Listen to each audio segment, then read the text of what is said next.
Gently close your eyes.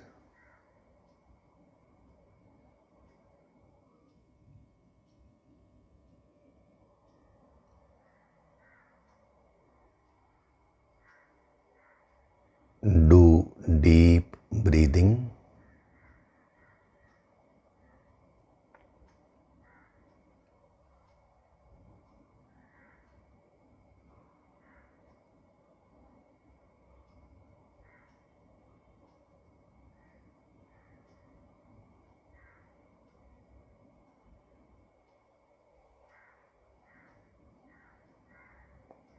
We'll chant Om once together.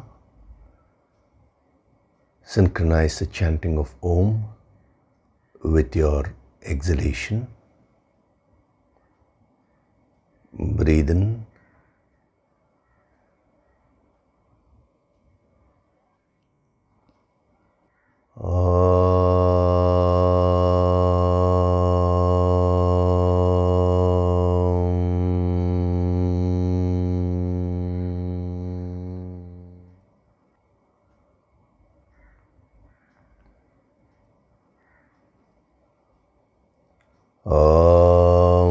Sahana bhavatu, sahanau bhunaktu, sahaviryam karavavahai, tejasvinavaditamastu ma vitvishavahai. Om Shanti, Shanti, Shanti.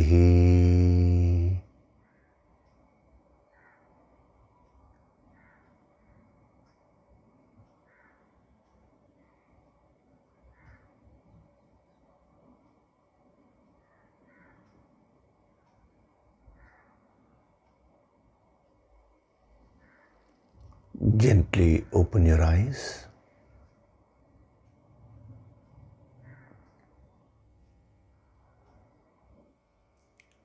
We'll chant from verses 61 to 65 of chapter 2. Tani sarvani sanyamya, Tani sarvani sanyamya, yukta asita matparaha, yukta asita matparaha, vashe hi yasyendriyani, vashe hi yasyendriyani, tasya prajna pratisthita, tasya prajna pratisthita, dhyayato vishayan pumsaha, dhyayato vishayan pumsaha, sangasteshu pajayate, sangasteshu pajayate, sangat sanjayate kamaha, sangat sanjayate kamaha, kamat krodho bhijayate, kamat krodho bhijayate, krodhat bhavati sammohaha, krodhat bhavati sammohaha, sammohat smriti vibhramaha, sammohat smriti vibhramaha, smriti bhramshat buddhinashaha, smriti bhramshat buddhinashaha, buddhinashat pranashyati, buddhinashat pranashyati, ragadvesha vimuktaistu, ragadvesha vimuktaistu, vishayanindriyaischaran, vishayanindriyaischaran, atmavasyairvidheyatma, atmavasyairvidheyatma, prasadamadigacchati, prasadamadigacchati, prasade sarvadukhanam, prasade sarvadukhanam, हानिरस्योपजायते हानिरस्योपजायते प्रसन्नचेतसो ह्याशु प्रसन्नचेतसो ह्याशु बुद्धिः पर्यवतिष्ठते. बुद्धिः पर्यवतिष्ठते.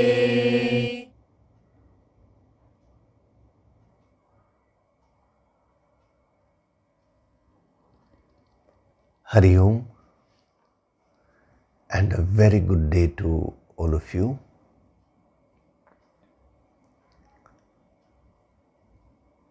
So last week we were seeing the different stages of the destruction of your agitations.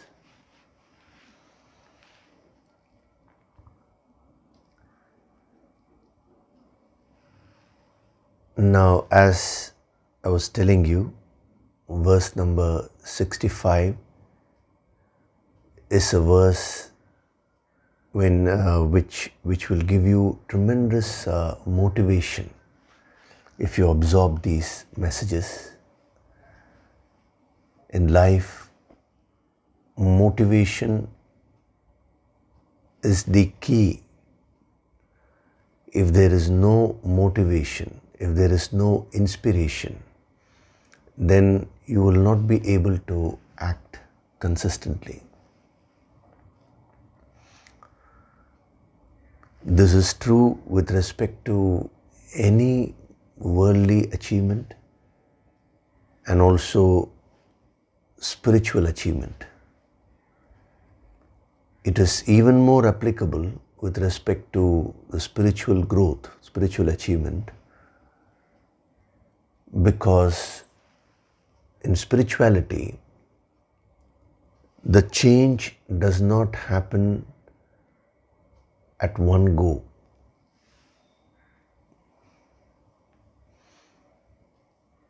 The change happens in a gradual way.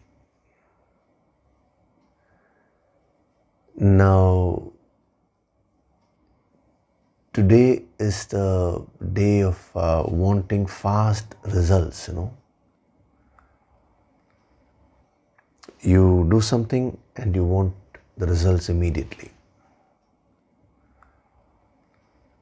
But if you carefully think about it, it is not only in spirituality, even in the world, the different aspects of the world,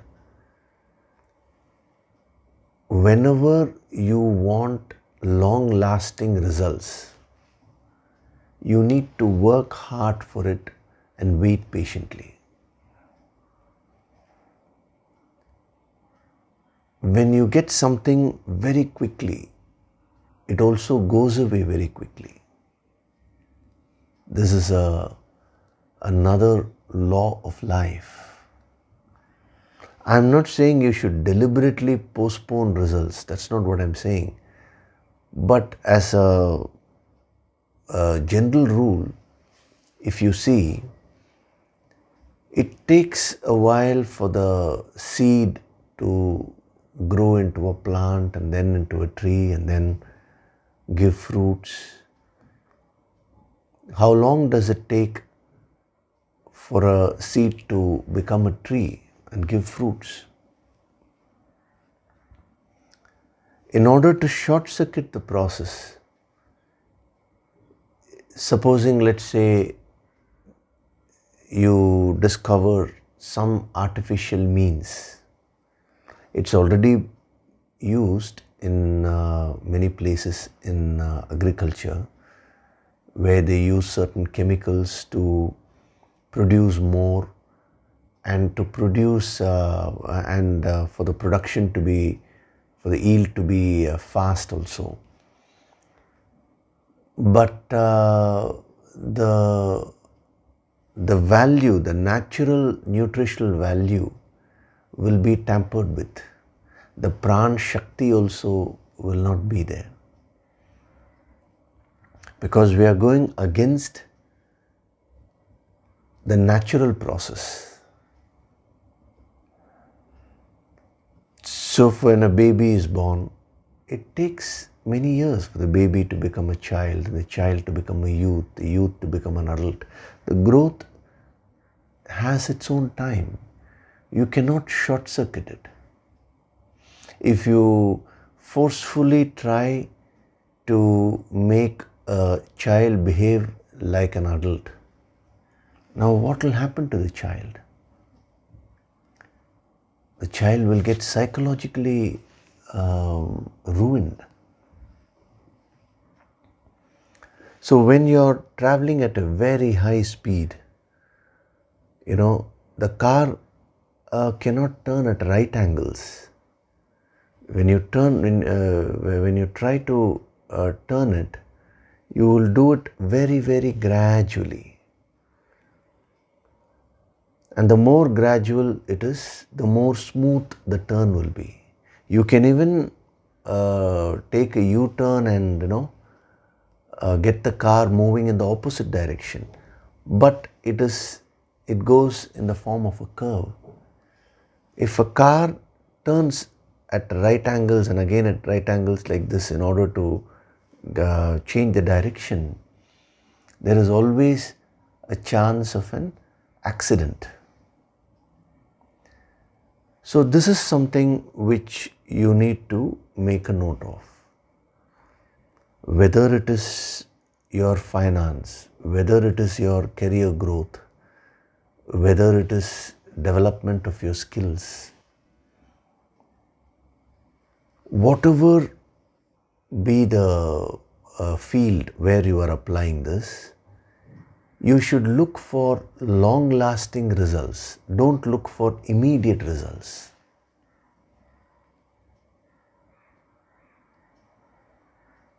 A person who moves up the ladder from the lower grade to the next grade, gets some experience, develops some skills, and then moves further up. So when he moves up the ladder in his career gradually, he will be able to do justice to that position which he occupies also.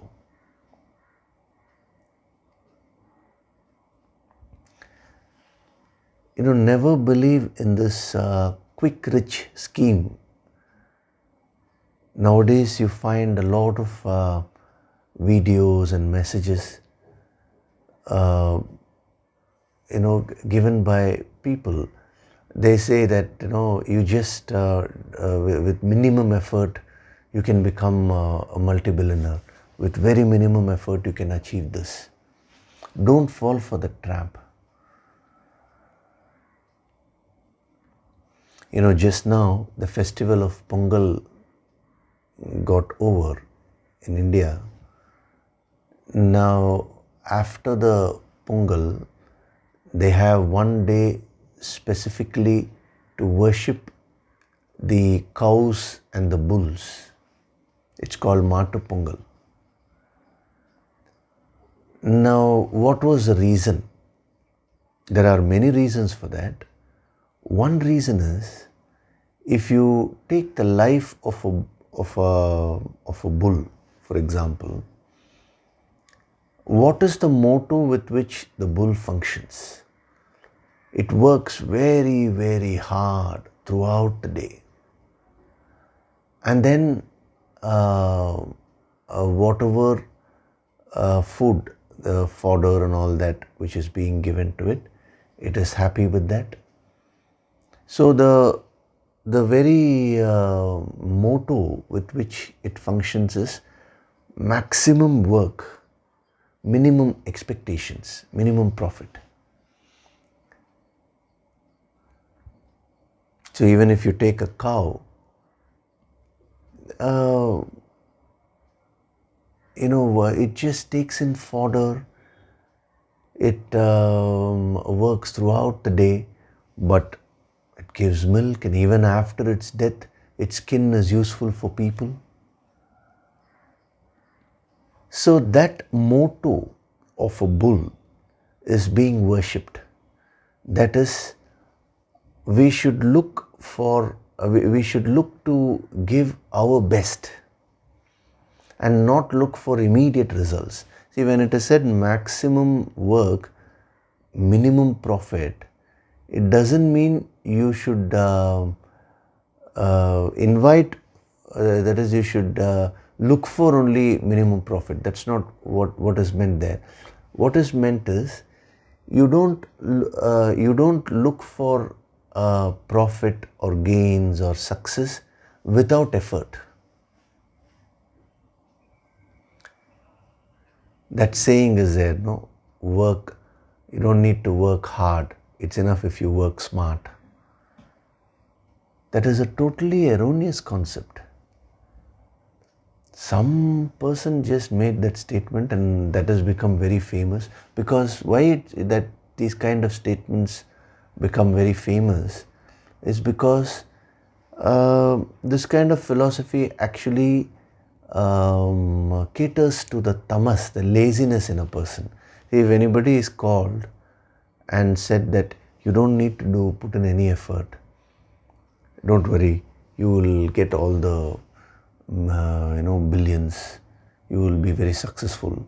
Immediately the tamas, the laziness of the mind, gets very attracted to that. The right statement is, you should work hard and you should work smart. Being smart is not a substitute for working hard. You see, any achiever in any field, long-term achiever, even if you take the field of music, a person who plays the violin or flute or sings, they will play a particular piece so effortlessly. But the number of years and of practice which they would have put in order to get to that state of mastery, only they'll know, or only a person who has put in efforts in that direction will know.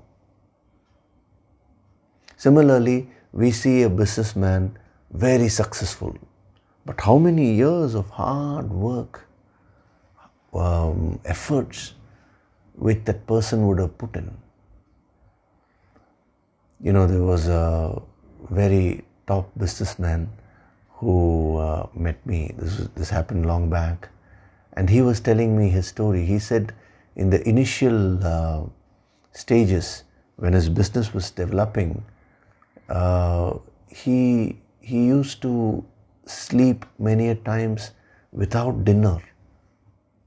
When he was speaking to me at that point of time, he was so wealthy. He had a house in 3-4 countries. He had 4 houses, 4 countries. He had many offices. It was a very big business empire. But he said during the early days, there was a lot of struggle. He used to sleep without dinner. He just used to drink a glass of water and go off to sleep in order to save a little bit of money to be invested in the business.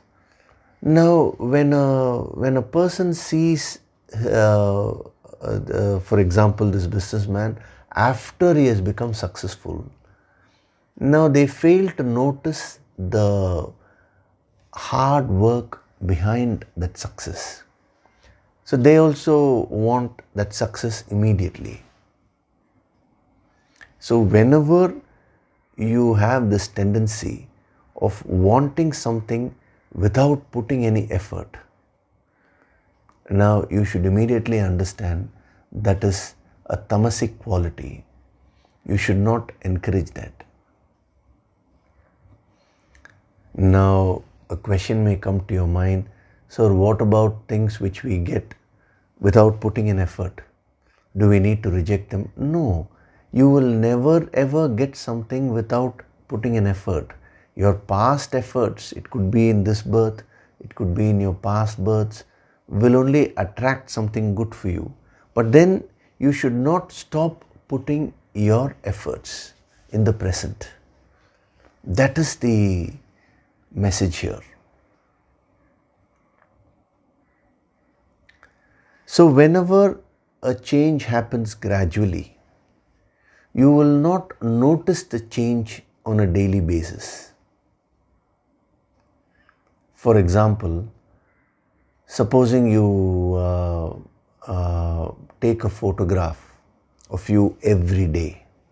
Or why photograph? You're looking at your face in the mirror every day. Now, are you seeing the changes in your face? You will not be seeing. But if you take a photograph today and then you take a photograph after 1 year or 2 years or 5 years, you can immediately see the difference, which means so many changes have happened in the face, but on a daily basis, you will not be able to notice that because the changes are very minute and subtle. It's the same thing with respect to spirituality also. You need to be patient. The changes are definitely happening. The moment you start doing your sadhana, the changes will happen on a daily basis. Why on a daily basis? Every minute you are changing. But you may not be able to notice that change immediately. But if you wait for a few months, and then when you compare yourself, what was my state 6 months back, what am I today, you will find a tremendous difference. It is very important for every sadhak to understand this principle, because only if you understand this principle, you will have the motivation to put in your efforts even if you're not seeing immediate changes, even if you're not seeing any results. You should understand that results are happening, but you are unable to see it because the changes are very subtle and minute. See, just for the physical body itself, if you're unable to notice the changes, the mind is more subtle. So it takes quite a while for a tangible, noticeable change to happen. So a sadhak who surrenders to a master and sticks to one master, see, that is another tendency of the mind, to move from one master to another master, without mastering any approach, you're just running from one guru to another guru. That will not help you. You respect all gurus, because the moment you criticize any guru, the guru shakti within you starts closing down. So you should respect all the masters. But when it comes to guidance, sadhana and practice, you should stick to one person, one path, and follow it fully.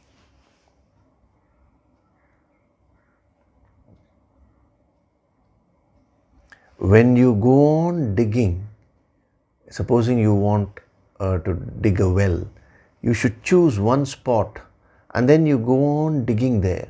Initially you may not find water at all. But if you go on digging there, after a while, water will start coming out.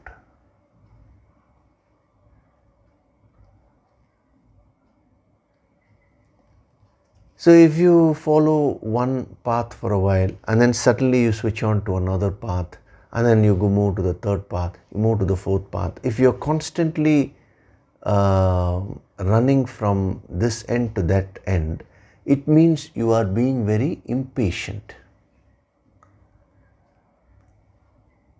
That is why Adi Shankaracharya, he cautioned all the serious and sincere sadhaks with these words. He said, Shanaihi, Shanaihi, means slowly, slowly, you will progress.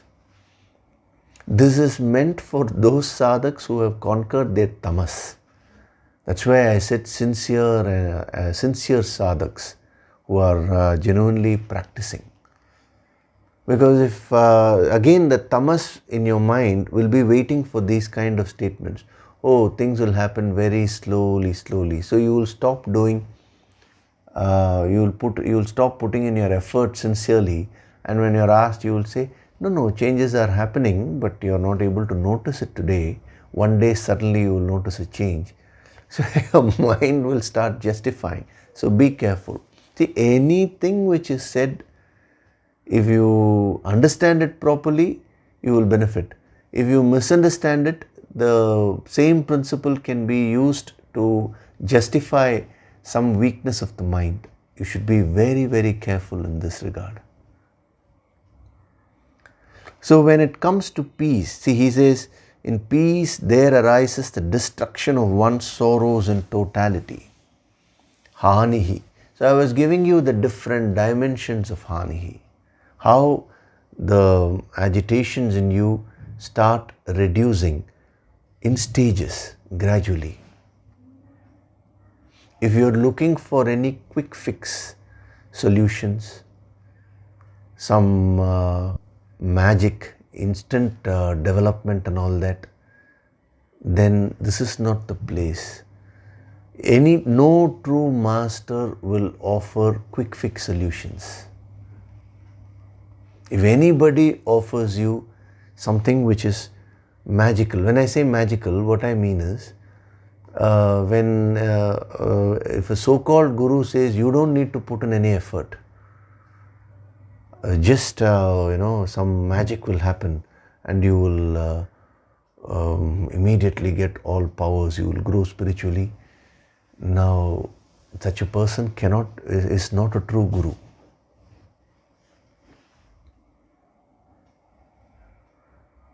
Just as you need to take care of a seed very, very carefully, you need to water it, you need to provide manure, the right amount of sunshine, all that, and then wait patiently as the seed grows. In the initial stages, if the plant needs protection, you need to give it protection.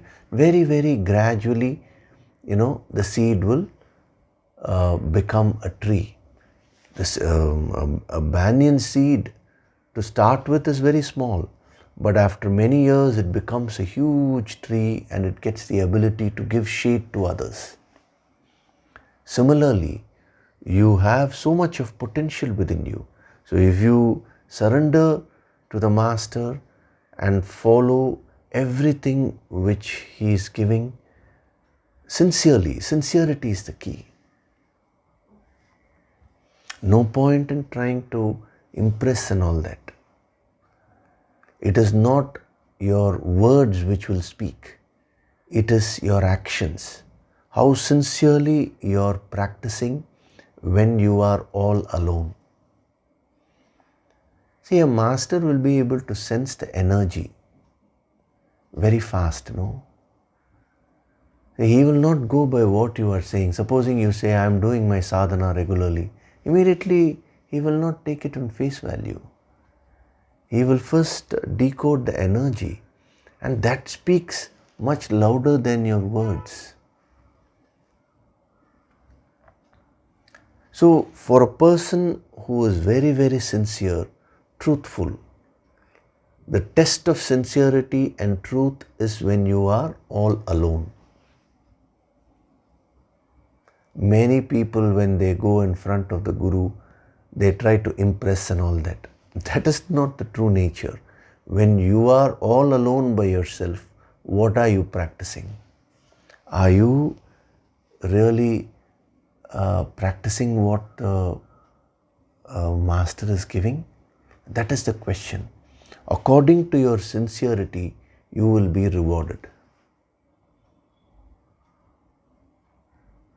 If you try to become physically close to a master and try to impress him and all that, it will not work. Rather, he will become very stern with you in order to remove that tamas, in order to remove those negativities. So it is better that you become very, very sincere and truthful to yourself. So when you practice thus, you will start experiencing these 4 stages of hanihi. The first stage is, the first dimension, damage, means the intensity and frequency of stress will start reducing.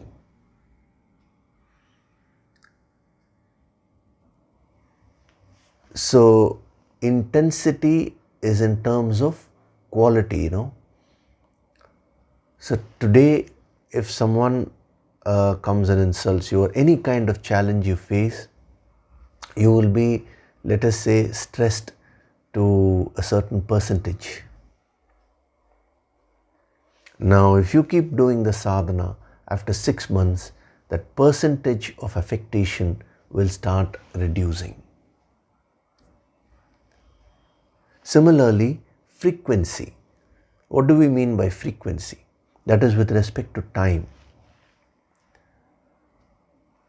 So, before you started your sadhana, very frequently you used to get agitated, you used to get into bad moods. All these things may have been there. But if you apply yourself and if you keep doing your sadhana sincerely, you will be rewarded with this dimension of hanihi. The intensity and the frequency of stress will start reducing.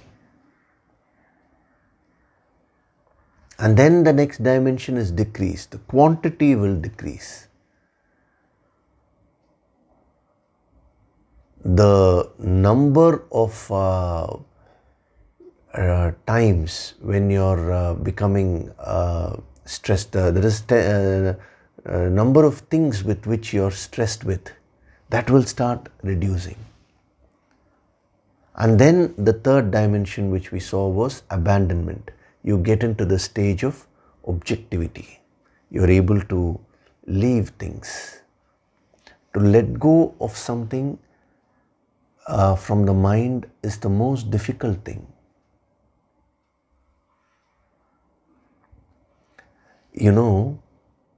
Generally we always ask, how to increase the memory power.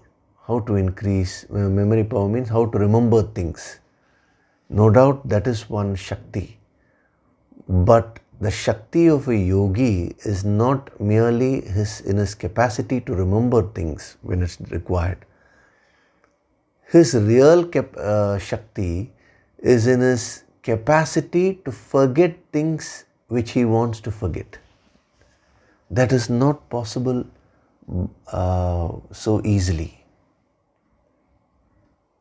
When an experience is negative, however much you want to forget it, it will keep haunting your mind. So that dimension of abandonment is very, very powerful.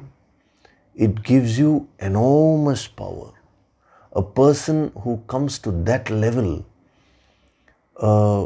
remains undisturbed by anything which happens outside, and he or she becomes a great achiever. That capacity to materialize also will increase.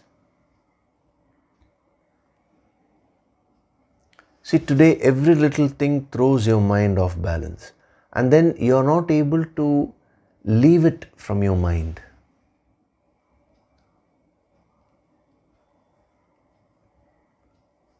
The negative experience, as an example I am saying, some negative experience may have happened just for a few minutes, but you are unable to let go of it for years together.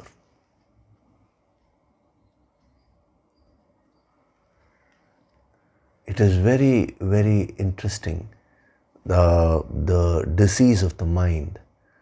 The sadhana is the solution for that.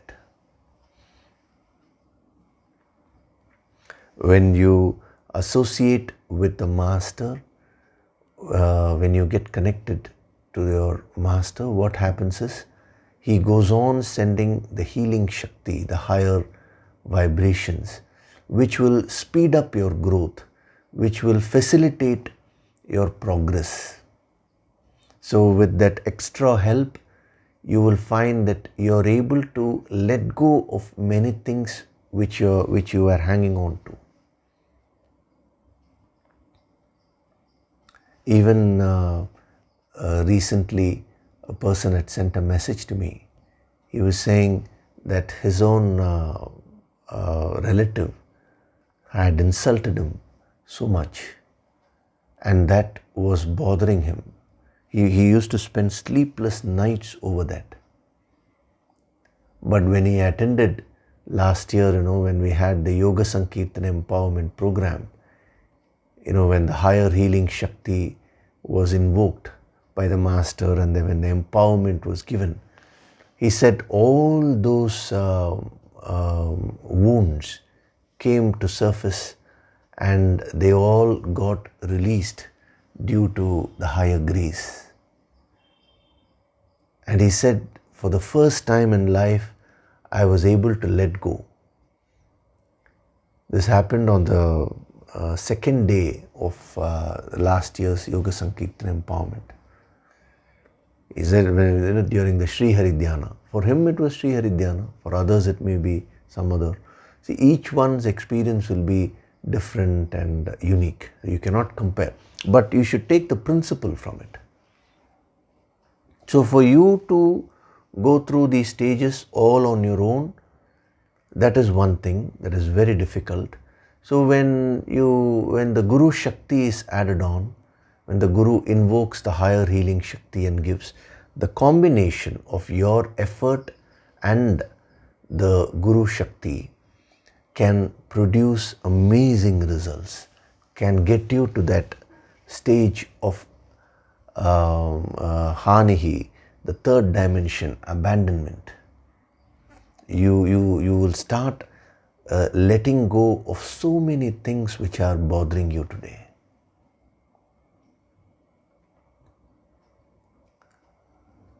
And once you get to that stage, your capacity to do your sadhana will become much more. Your focus will become very intense. That is when you reach the final state, which is absence, the fourth dimension. Complete release of all the factors which cause stress from the deepest layers of your mind, and you become very peaceful.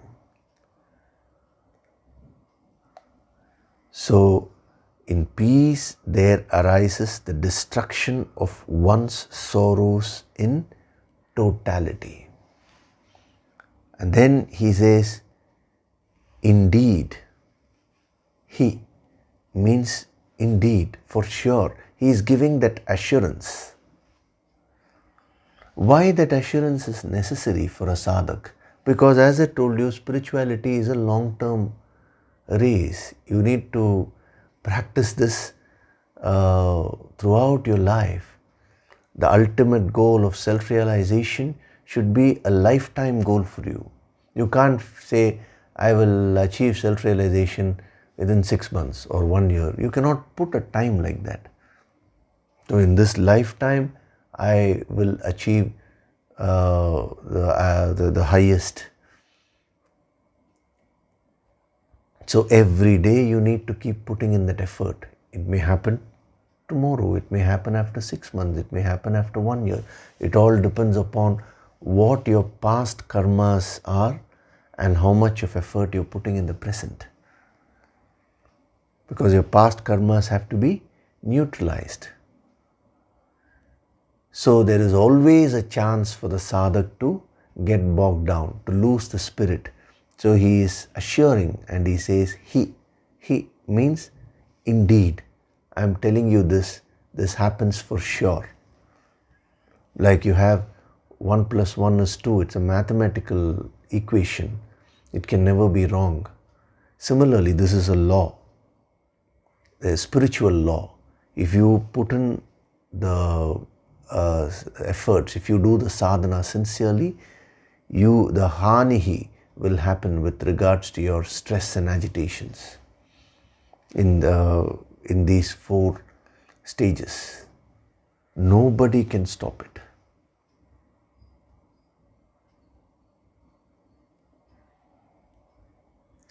the beautiful statement, God helps those who help themselves, was given by, I don't know, some great thinker said this. It's a beautiful statement.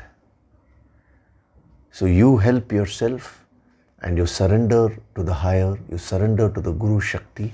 That combination is the results are for sure. It's a guarantee which he is giving. So indeed, the next line which he is getting into is very, very interesting. Prasanna Chetasaha. When the mind is tranquil, prasanna. Prasanna is another beautiful word. So right now we're just seeing the general translation, then we'll go into the depth. So prasanna chetasaha, when the mind is tranquil, what will happen? He says, buddhihi paryavatishtate.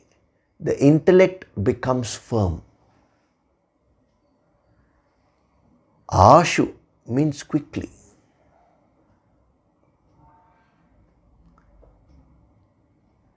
So once you achieve the tranquility of mind, he says the sharpness of intellect will follow very fast.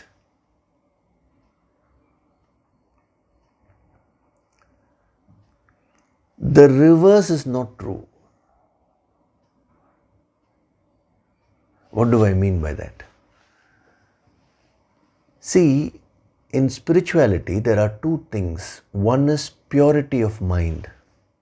Other is clarity of intellect.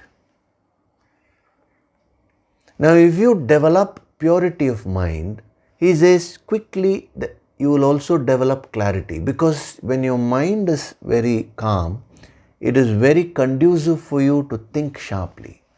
So you can apply that calm mind and gain further higher wisdom and develop clarity. But the reverse need not happen. If you put in all the effort only to develop the clarity of your intellect, that doesn't mean your mind will become tranquil. Your mind will become pure. Rather, you will start using that clarity for all selfish purposes. A classic example of this is Shakuni in the Mahabharata. He had a lot of clarity. The intellect was very clear, but his intentions were pure. So all those powers he used for negative purposes, and ultimately he destroyed himself also. So what these great yogis are saying is that both these aspects are very important. The purity of mind and the clarity of intellect. One without the other will cause an imbalance in your life. Supposing you have only purity, just for argument's sake, you don't have any clarity at all. You may be a good person in life, but you will get fooled by everybody. You may need to suffer. Classic example of that is Yudhishthira in the Mahabharata. He had purity, basically. He didn't want to harm anybody, in that sense he was pure. He also had many weaknesses, we are not talking of that. But at least some pure intentions he had. But he didn't have a strong intellect. The result was he had to suffer in the hands of the negative people. So what Krishna is saying here is, you develop the purity of mind, and then the intellect will also quickly become very sharp, very firm. Now these two forces, if you develop within yourself, that is purity and clarity, what can't you achieve in the world? He is talking about applying this in order to achieve the highest, which is God realization. So when the highest itself can be achieved, when the infinite can be achieved, then what about other finite things? Becomes very, very simple.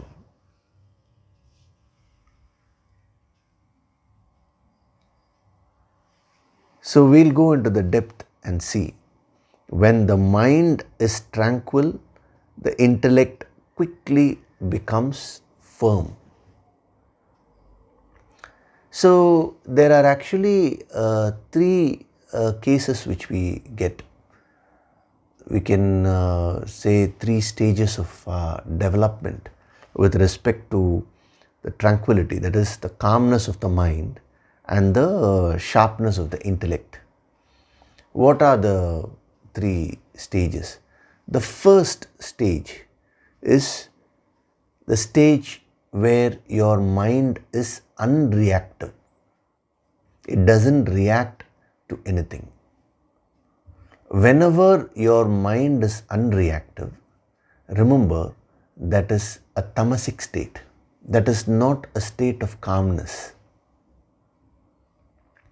A lazy person will not react. His mind is too lazy to even react. If you go and insult him also, he will not be bothered. That doesn't mean he has become a yogi. He is too lazy to react. This is called an unreactive mind, a lazy mind. So you have that aspect in you which doesn't react to things at all.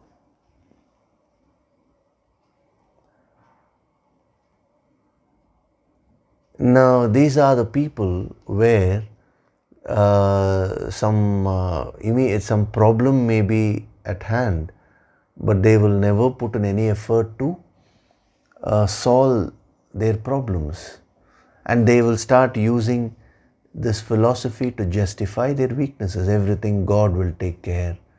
The principle of prasadam was given. Take everything as the gift from God. So they'll say, I'm taking even these problems as gifts of God.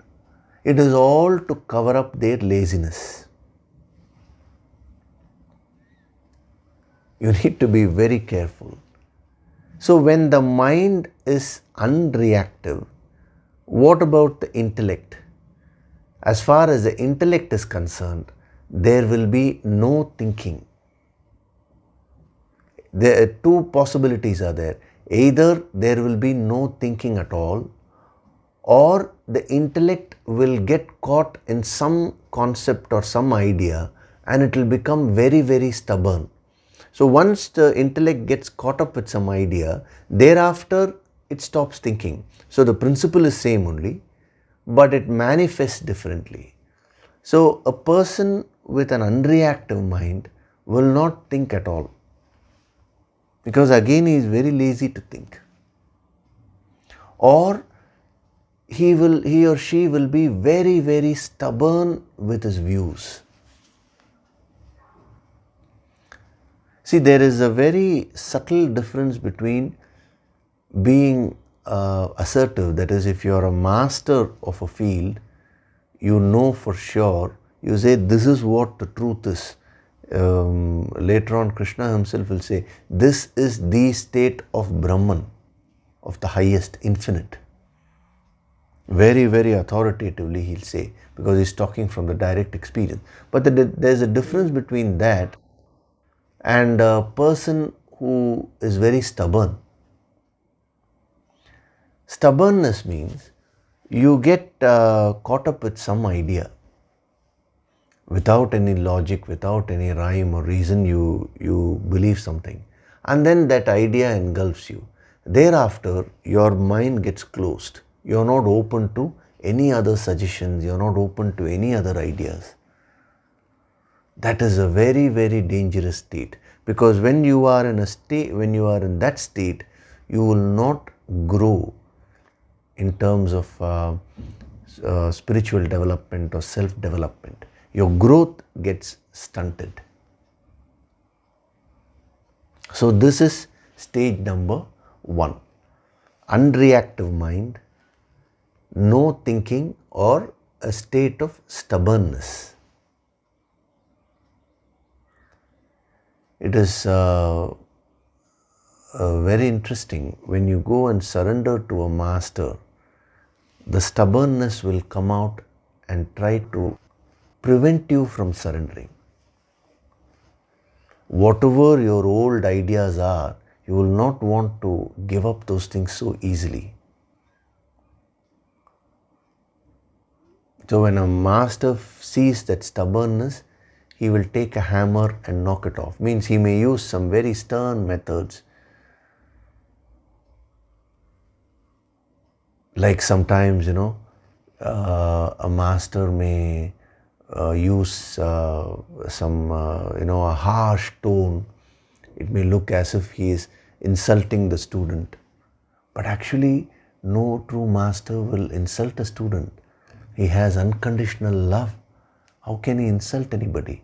But he may be using that as a tool in order to knock off some areas where the student is stubborn. It is a very great help. The growth will be faster,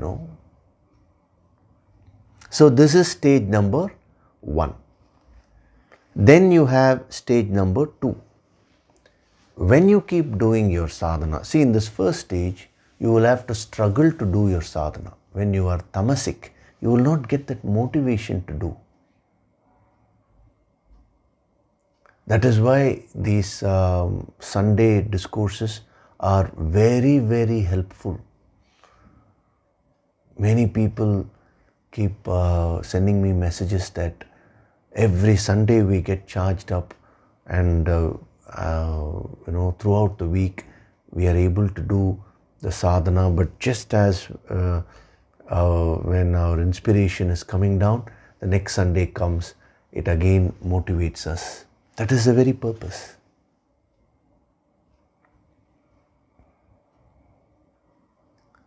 Similarly, the empowerment programs we have, for example, we're going to have it in April. One empowerment program can remove so many blocks from the deeper layers of your mind. The benefits cannot be quantified. So you take this external help and you keep doing your sadhana. Now when you do your sadhana, you will slowly get into the second stage. Second stage is you will get into the state of agitations. Now you may wonder, sir, what is this, sir? You said we can take help from the Guru, the empowerment, do all the sadhana, and finally what state are we getting into? A state of agitations. See, an agitated mind is a higher state than an unreactive mind. We are comparing it with the previous state. Understand it is in the right context. Many people tell me when they start doing their sadhana, many things which they had forgotten, which they thought they had forgotten, all of those memories start coming out. Small mistakes they may have made in life, all that they become aware of. They invariably tell me, sir, before doing the Yoga Sankirtan sadhana, I was peaceful. But now, having started doing that sadhana, now my agitations have increased, they say. They almost say that it's because of Yoga Sankirtan only agitations have increased. Definitely no. It means in that area of your life, your mind was in an unreactive state. Now, all the things which are there deep within you are coming out to surface. It is a positive development only. So no issues. What should you do? Continue doing your sadhana, and the Guru Shakti will work in a different way. I'll explain that also once you understand the principle. And you will move to the further higher stages. So the second stage is when the mind is agitated. When the mind is agitated, what about the intellect? The intellect will be in a state of confusion, confused thinking, doubts. You will have a lot of questions and doubts.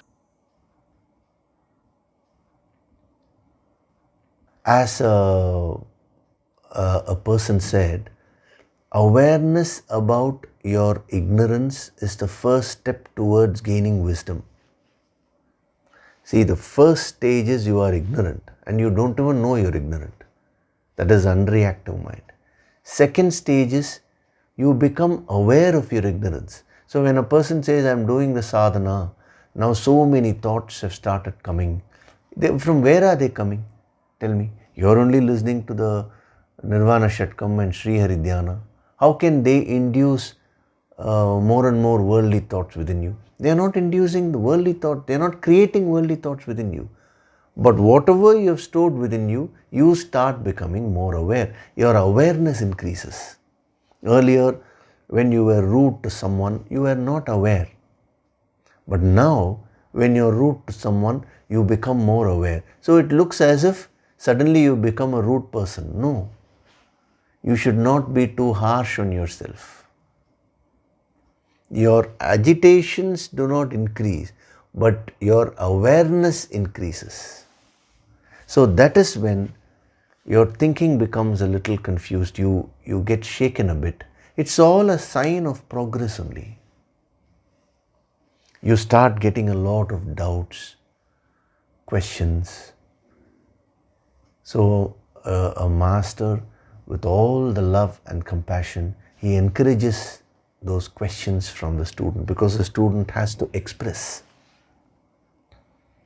Otherwise, that can poison the intellect, and it can poison the mind also ultimately. That is why the opportunity is given by the master for the student to interact. Why am I saying, whatever things which you have in your mind? When I'm saying whatever things which you have, we are trying to give it a positive direction in terms of this wisdom. You put it down in the comment section after listening to the discourse, even if it is just 1 or 2 points which have inspired you, or something which you practiced and which worked for you, or you don't know how to express the whole thing. You just feel like saying thank you. Whatever it is that you feel, when you express that, that is very good, because the master takes notice of that and he sends the healing in return. But when you don't put an effort, the master will not do anything. That is very, very clear, because he will never ever interfere with the student's karmas. The student has to open up. The student should want guidance. Guidance is always taken, never given. The seeking should be there. Only then the guidance can be given. So this is the second stage. An agitated mind, confused thinking with respect to the intellect, and a lot of doubts, a lot of questions. So the sadhana which is prescribed there for a student is to express the doubts. That doesn't mean every little question you have immediately you express, not necessary. You may think about it a bit and all that and formulate it in a proper way. And then don't be afraid to express. See, a person who is afraid to express himself or herself will never grow. Because why is it that you're afraid to express? Because you feel you will commit a mistake. Tell me, can anyone grow without committing mistakes? Have you ever seen anyone in the history of humanity, even great saints? Have you ever found anyone who has never committed even a single mistake in his or her life? It is impossible. So what is the difference between a successful person and a person who fails?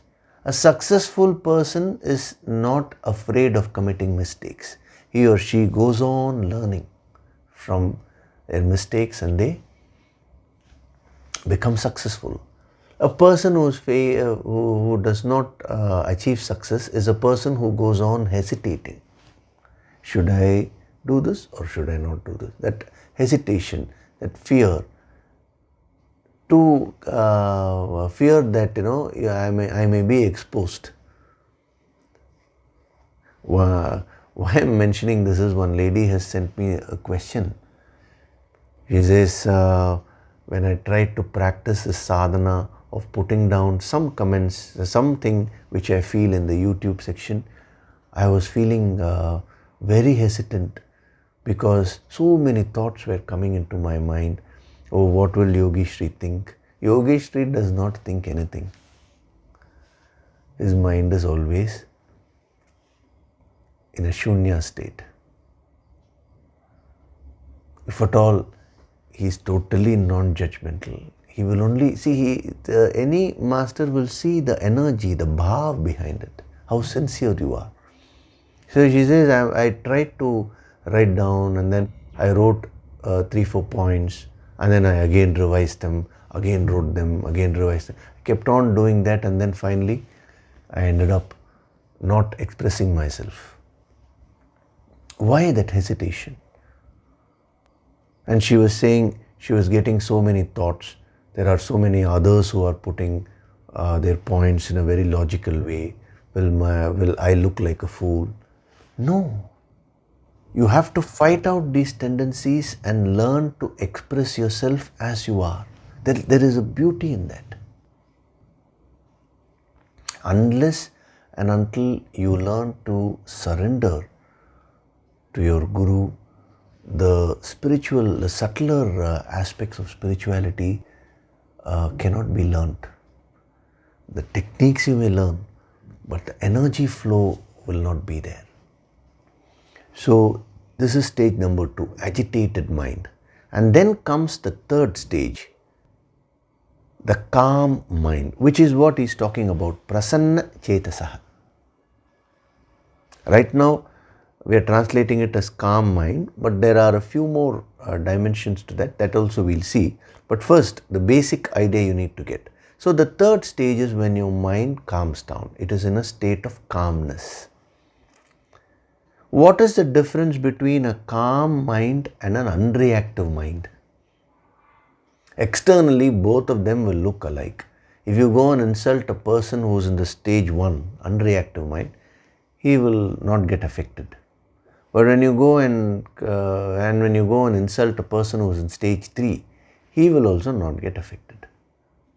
Then how will you know who is at stage 1, who is at stage 2? Or how will you know whether you are at stage 1 or stage 3? Very, very simple. A person who is in stage 3, that is a person who has a calm mind, will be very, very alert and observant. He will not be tamasic. He will not be lazy. He will fully understand what you are saying. He will fully absorb what you are saying and then instantly let go. Whereas a person who is in stage 1, he is unreactive because he is mentally sleeping, he is intellectually sleeping. That is the best way with which you can find out whether you are tamasic or whether you are sattvic, So once you get into that state of calm mind, what about the intellect? That is what he's saying.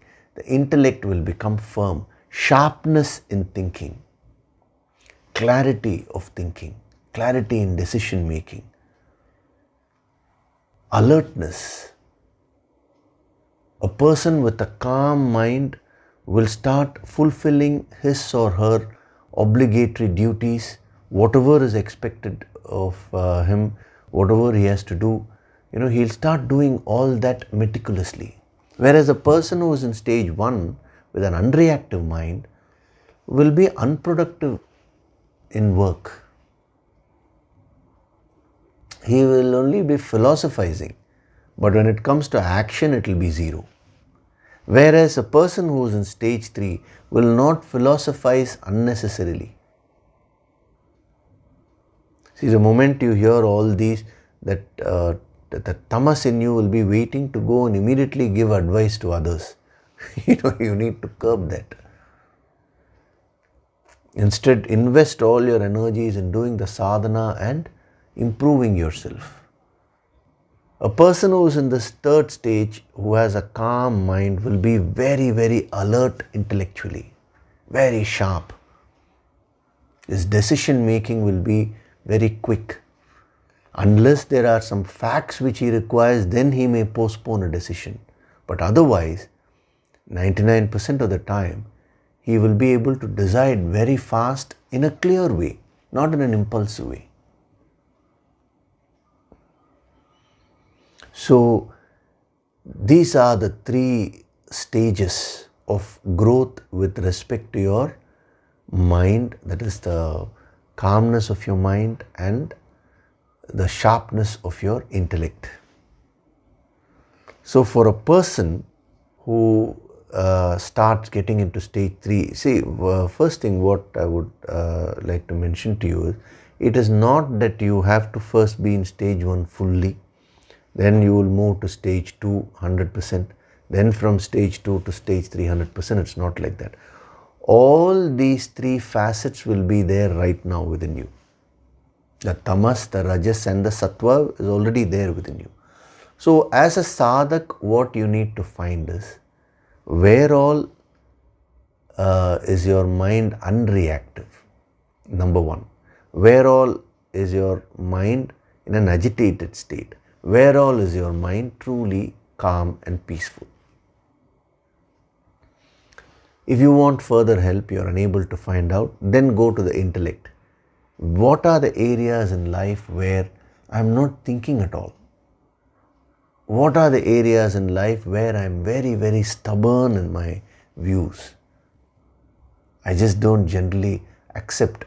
Even if things are presented logically, I refuse to accept. Why? Because of that stubbornness. So first find out, where all do I have a confused thinking? Where do I have a lot of questions? In those areas, it is your duty to express yourself and get your doubts clarified. Only then you can grow. Wherever you're stubborn, you need to practice this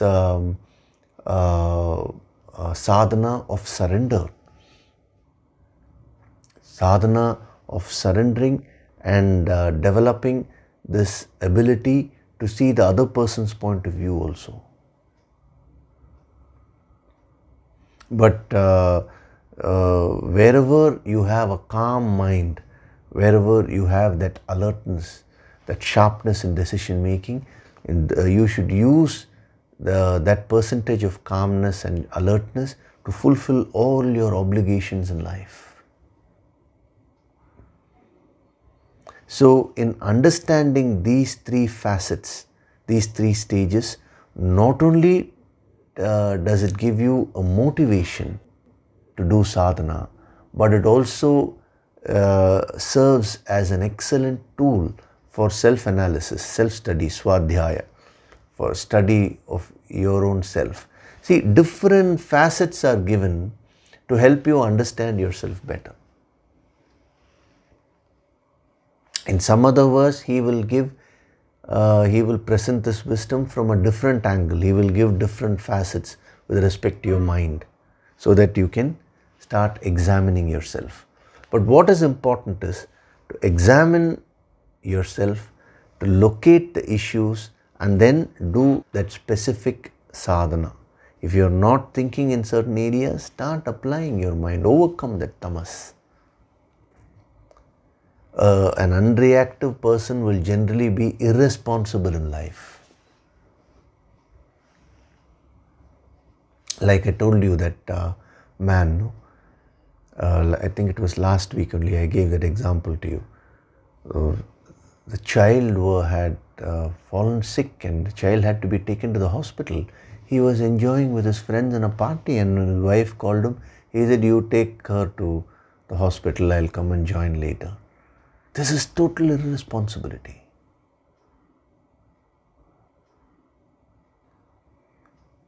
Supposing you say right from morning till evening, there's so much of work stress is there. Sometimes it's going into the late nights.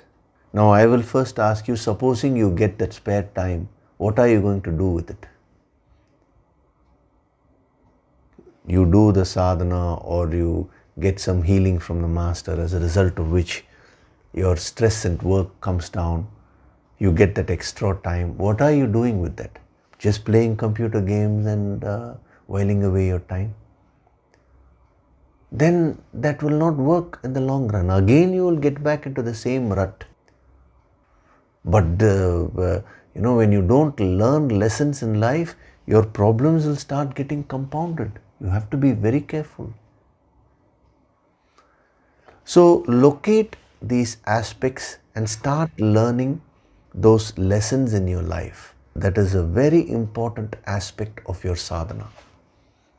So whenever you find your mind is unreactive, dull, your intellect is not thinking at all, and you're very stubborn, then you should use a certain amount of willpower. You should use a certain amount of force. Only then you can overcome that habit. Whenever you find your mind very agitated, thinking is confused, having a lot of doubts, express yourself and clarify. As your doubts get cleared, your agitation will also reduce. Whenever you find your mind calm, your intellect very alert, sharp, utilize that positive energy for your benefit and for the benefit of others. So when the mind is tranquil, quickly the buddhi paryavatishtate becomes firm. He uses the word ashu, quickly, to say that these two facets actually should go hand in hand. You can't say, first 10 years I will make my mind pure, then next 10 years I will develop clarity. It doesn't work that way. As your mind becomes calm, very quickly the intellect also will become sharp. In case that is not happening, then you should attend to that. Just it's a very good message for the sadhaks, so that you can spot an issue and give that specific solution to that. So the very purpose of sadhana is for you to get into that state of prasanna. Prasanna means complete tranquility. The other dimensions I will give next week of prasanna and even paryavatishtate, of the intellect also. Very interesting messages are embedded in those words. And then we will go to the next verse. So as of today, I'll stop with this. You think about these points, reflect upon these points, and then express yourself. I'm asking you to do it as a sadhana. The more you practice whatever the master is giving, the more you will get connected to his energy. When I say his energy, any master is connected to the infinite energy. So automatically you will start getting connected to the infinite. Okay, before we do the meditation, just a couple of questions are there.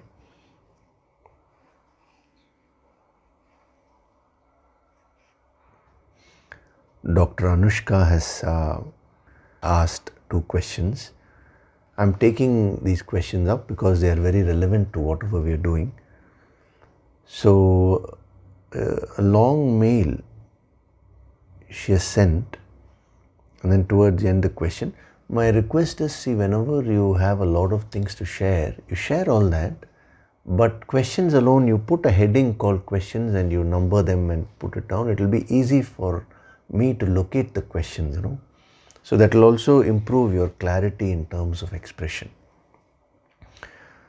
So first question is, can I visualize my relative goals after my dhyan, or should I just let it happen incidentally and not ask for any worldly goals?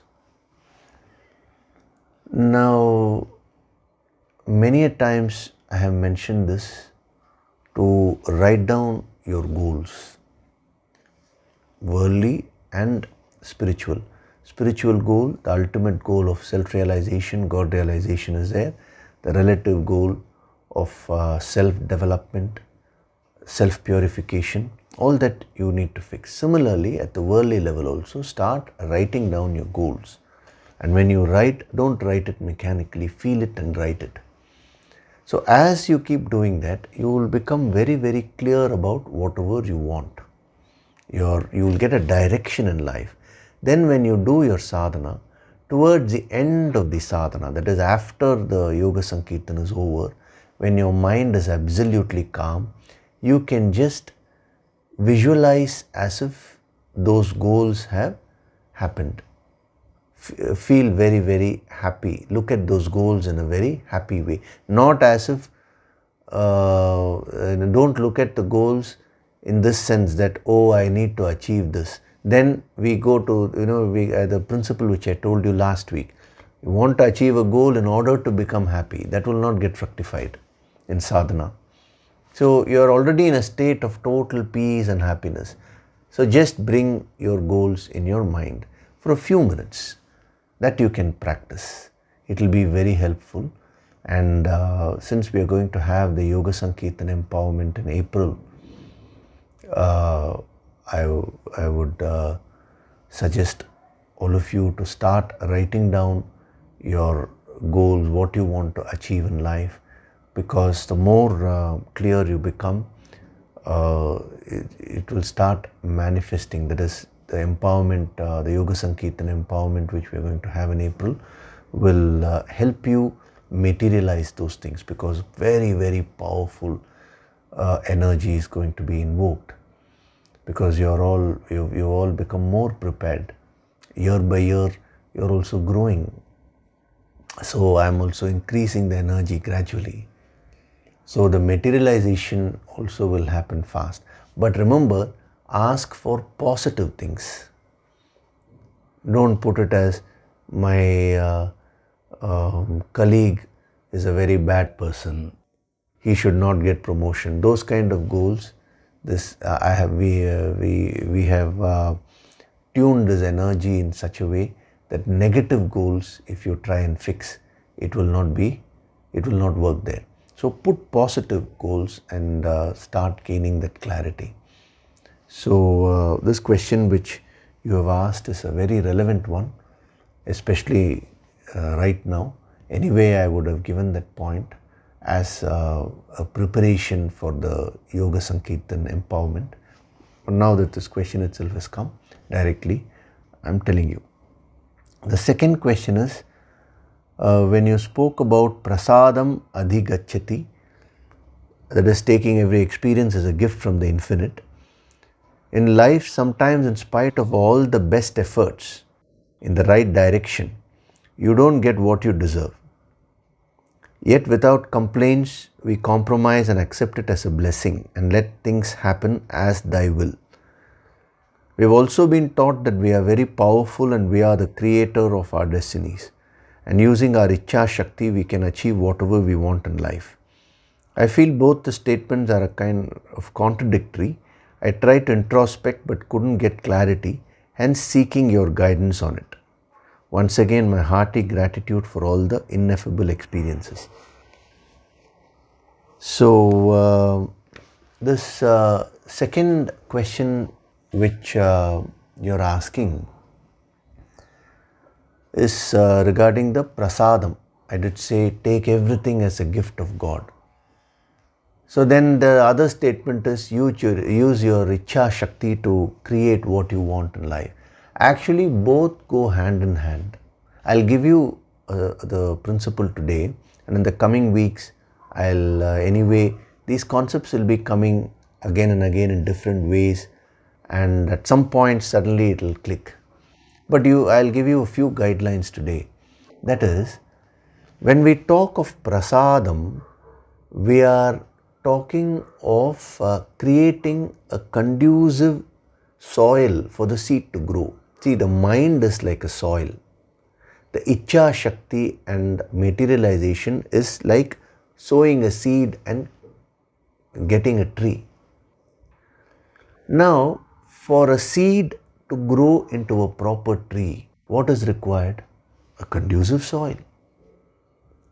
So when you practice prasadam, your mind will become very, very calm. A calm mind will help you to materialize things better. A person who has a calm mind alone can develop Ichha Shakti. An agitated mind cannot develop Ichha. It will only develop Kamaha. The desires will go out of control.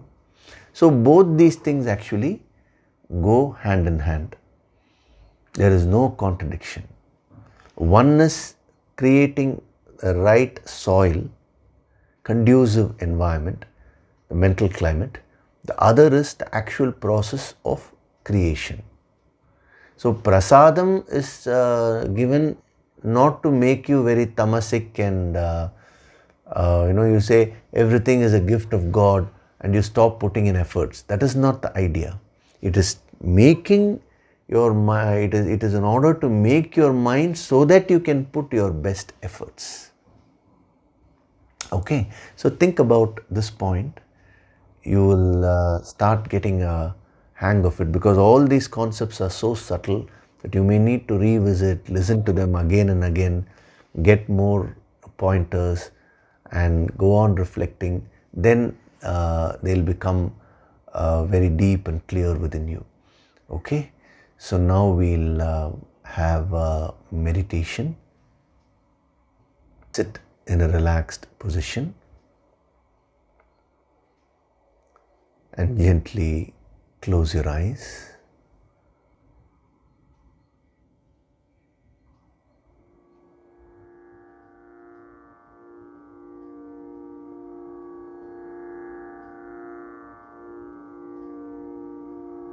Do deep breathing.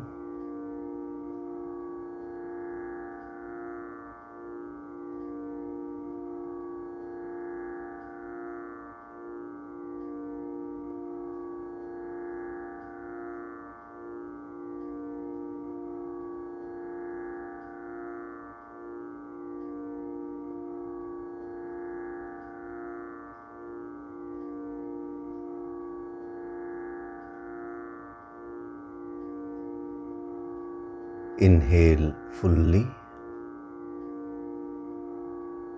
and exhale completely.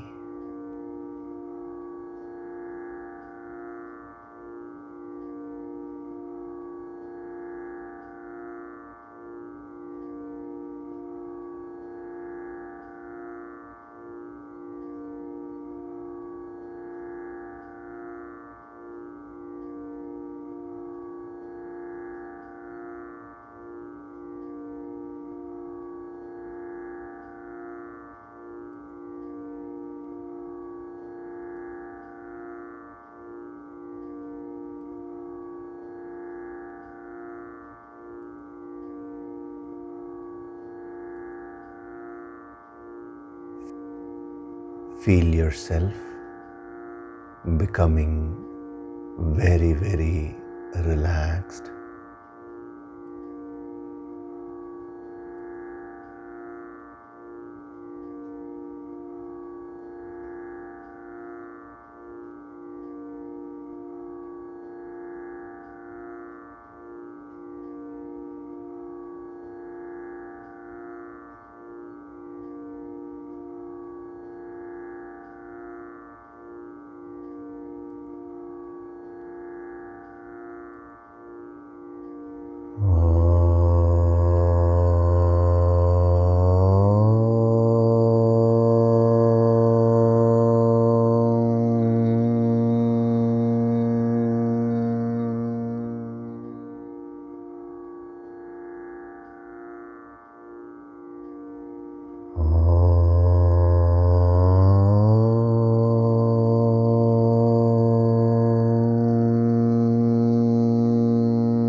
With every breath,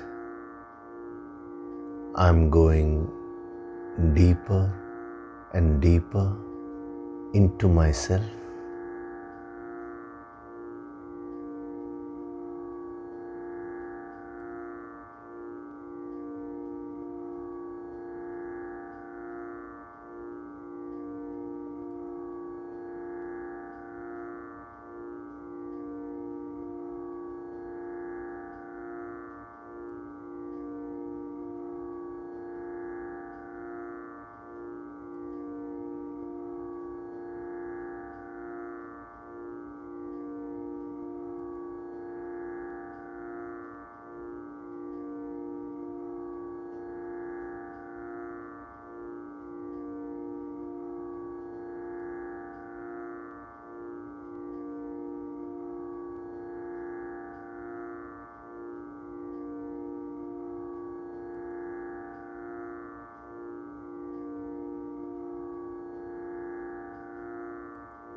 I stand apart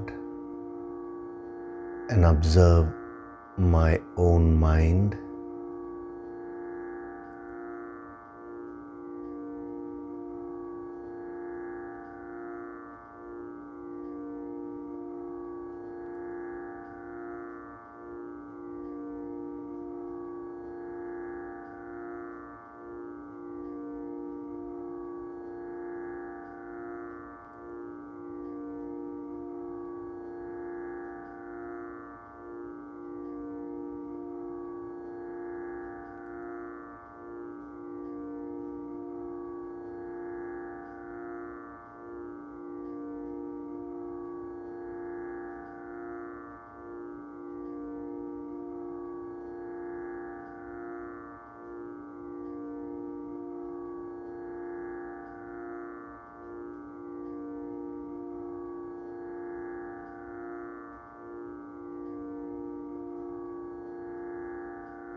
Wherever the mind is unreactive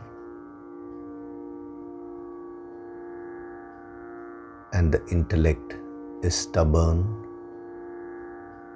and refuses to think, I choose to overcome my tamas by exercising my willpower.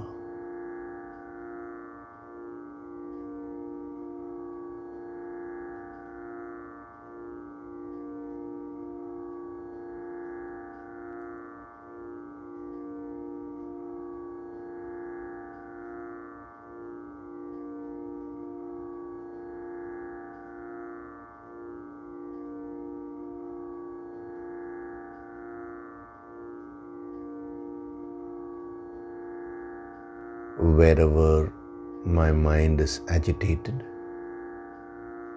my thinking is confused, I have a lot of doubts, I choose to take guidance from the higher, from the Guru Shakti.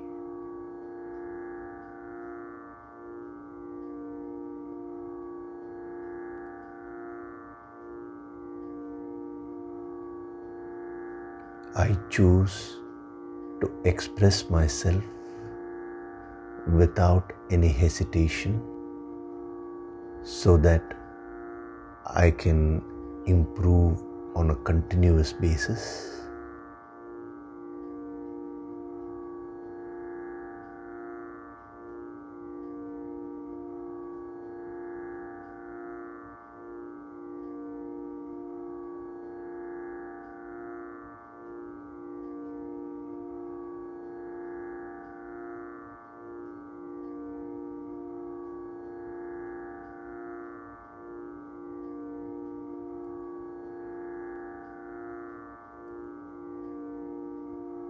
Wherever my mind is calm and my intellect is sharp and alert. I choose to use these powers to fulfill all my obligatory duties in life.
Offer your gratitude to God Supreme.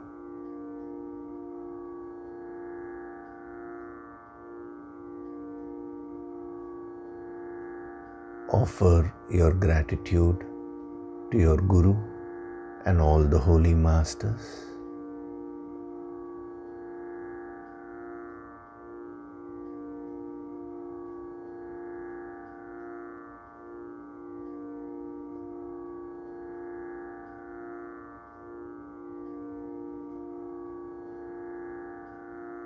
Slowly come back. Wriggle your fingers and your toes. Rub your palms together to create a warmth. Cup your eyes with your palms.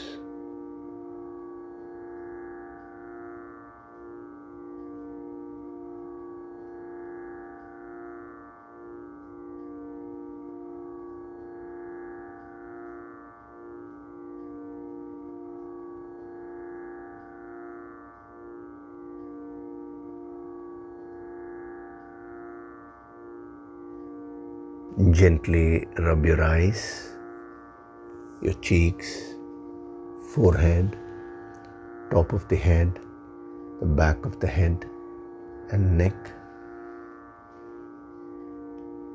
and slowly open your eyes.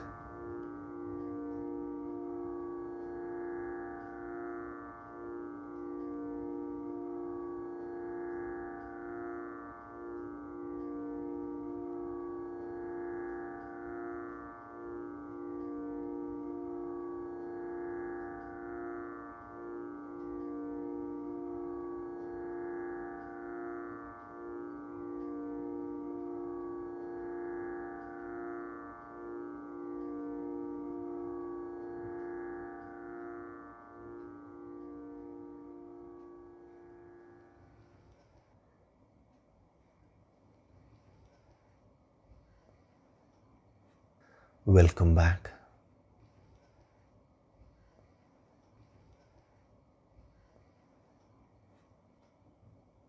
So this is the powerful process of self-introspection. It is very important for you to examine your own mind and see the negativities, the positives, and deal with the negativities and use the positive energy to fulfill your obligations in life so that you can evolve. That is what we had focused in today's meditation. So now with that healing, when you reflect on the points, see, the reflection is not only immediately after the discourse, throughout the week also, whatever points inspired you, whenever you get some spare time, keep reflecting and see how you can put them into practice. Even in the morning, after your Yoga Sankirtan sadhana, you can just sit for 5 minutes and reflect on the points which were given the previous Sunday, or any point which inspires you, for 5-10 minutes. It will be very useful. It will help build that momentum. And as I was telling you, this April Yoga Sankirtan, I'm going to increase energy further. So if you practice all these sadhanas which I'm giving you very sincerely, they will prepare you so that you can receive maximum energy.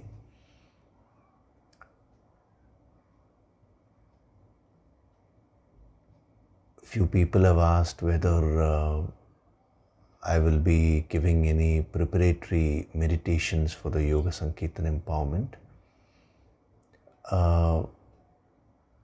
I will see if it is required. I'll give whatever is required for that particular course. When I get the instructions from the higher, I will be passing it on to you. So you don't need to be anxious about that. As of now, do your Yoga Sankirtan sadhana regularly and practice the whatever is being given every Sunday. Reflect on those points and see what all you can put into practice. So this you keep doing. Okay? So we'll continue next week. Thank you.